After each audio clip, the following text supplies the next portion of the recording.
Hey everybody, how's it going? I just wanted to come back and do another update on how things have been going for me. I went to the surgeon yesterday and he basically released me to return to work in August, which I guess is great. However, he was releasing me with no restrictions. 2 months ago, during my last appointment, he basically told me, find a new career, you can no longer do what you're doing.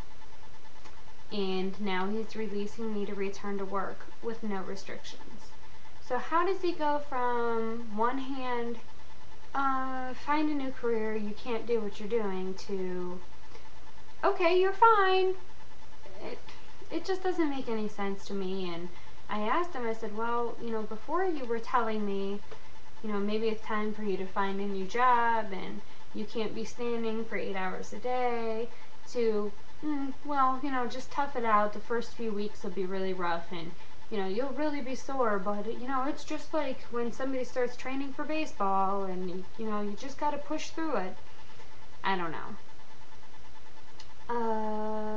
Thursday, I go for my EMG testing on my wrist for my carpal tunnel syndrome, which I've already been clinically diagnosed with carpal tunnel, tarsal tunnel, and plantar fasciitis. Sorry, I'm thinking of patelliformal disorder, which I also have. Right now I'm wearing just the left wrist splint. I do have the right one sitting here, which there is a metal stay that keeps my wrist in a neutral position. I've got to get it on the screen there. And this one happens to be my dad's. He just recently had the surgery about a year and a half ago, so he no longer needs his wrist splints. So I'm wearing his until I get mine made next week. Mine are actually going to be more contoured to my wrists, and so there's no floppy movements, because my wrists are like ridiculously yeah, they crack, pop out. It's not fun. So they're pretty weak, and the doctor wants them to be fully supported, and so I will be having them made by an orthotics guy along with my shoe orthotics next week. Until then, he wants me to wear, he basically said I can wear whatever ones, and he said my dad's would be fine until next week when I have mine done.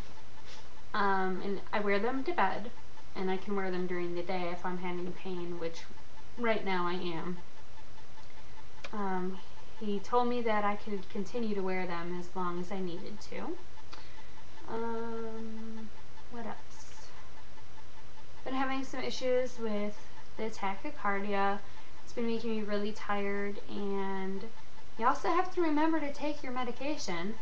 That tends to help make things better. I had a day where I forgot to take it, and I felt pretty lousy until I remembered, oh yeah, I just thought I took it. I didn't actually take it.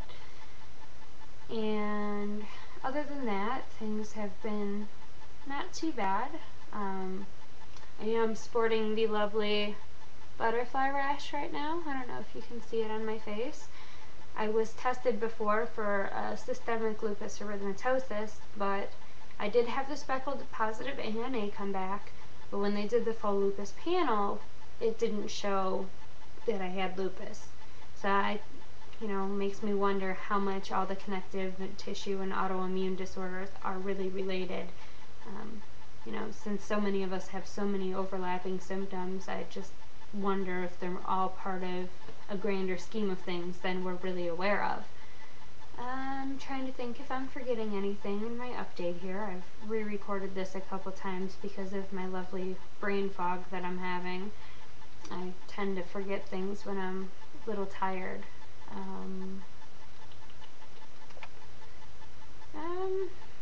Things have been going okay. I've been continuing to do my exercises. I'm still trying to find a semi-recumbent bike that's affordable, because that's what my physiatrist wants me to have. And other than that, I don't really have too much to say right now. I'm just hanging in there, and I hope everybody else out there that watches that has EDS or any kind of chronic pain is, doing well and finding the support that they need. I'm in the process right now of trying to start up a support group through the church that I attend, and they have all different kinds of ministries, and they had said I'm just joining as a new member to this particular church, and they said, they're always looking for new avenues to outreach, and I did some research, and the statistics were absolutely astounding. I knew that there's a lot of people out there that suffer with chronic pain and chronic illnesses, and the statistics are 1 in 3, and they said it's actually getting closer to 1 in 2 people suffers with chronic illness, and that's just absolutely astounding. There are so many people out there that are in pain, and they could all have the support of one another, but so many people are silently suffering because chronic illness, if you look at me, unless I, got my braces on, or I'm walking with my cane, or being pushed in a wheelchair, you may not know anything is even wrong with me. I just look healthy.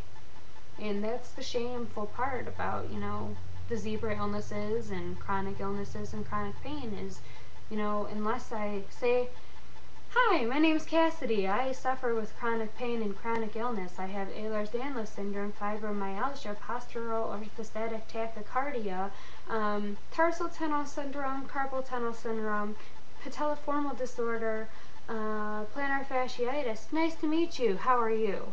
How would anybody really know what's going on? It's pretty crazy. So I just think that the more we spread the word about Ehlers-Danlos syndrome and chronic pain and chronic illnesses in general, the better. So I'm happy to see everybody's videos out there, and thank you to those that have subscribed. And the more we get the message out there, the better chance we have of gaining more acceptance as not being crazy people with stuff all in our head. I'm getting a little long-winded here, so I'll just say goodbye, and everybody have a wonderful day. Thanks. Bye.